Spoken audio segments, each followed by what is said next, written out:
لوگوں نے کہا کہ اللہ تبارک و تعالیٰ نے اولاد بنا لیا اپنے لیے. اللہ نے کہا اللہ کی ذات اولاد کی بات ہے. اولاد تو کمزور لوگوں کے لیے ہے. اللہ تو کمزور ہے ہی نہیں, وہ تو سب سے عالی, سب سے طاقت و قوت کا مالک ہے. لہذا کسی بھی اعتبار سے اس فیسٹیول میں, اس عید میں, اس تقریب میں ہمارا شامل ہونا یا داد و تحسین دینا یا پھر اسی طریقے سے یہ کرسمس کی مبارکبادی پیش کرنا یہ کفریہ عمل ہے.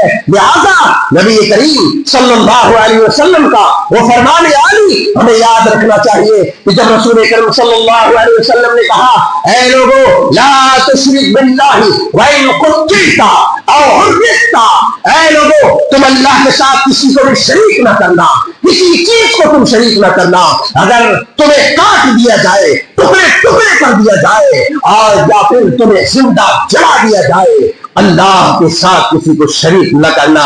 اے مسلمانوں کے جھیالوں, اے مسلمانوں کے فرزندوں, تم اس لا علمی میں پڑھ کر کے, جہالت میں پڑھ کر کے ان لوگوں کو مبارکبادیاں پیش کرتے ہو, چاہے وہ کسی بینر کی بنا کر کے یا پھر کسی طریقے سے تم پر پمپلیٹ بنا کر کے یا میسج کر کے یا اپنی زبان سے اس بات کا اقرار کر کے کہ مبارک ہو آپ کو کرسمس یا میری کرسمس, ہیپی کرسمس, یا اس طرح کے مترادف الفاظ اگر کسی نے دہرایا تو اس نے کفریہ جملے کا انتخاب کیا, اس نے اتنا بڑا بول بولا. اللہ نے کہا تکاد السماوات یتفطرن منہ وتنشق الارض وتخر الجبال حدا. ارے او ظالموں,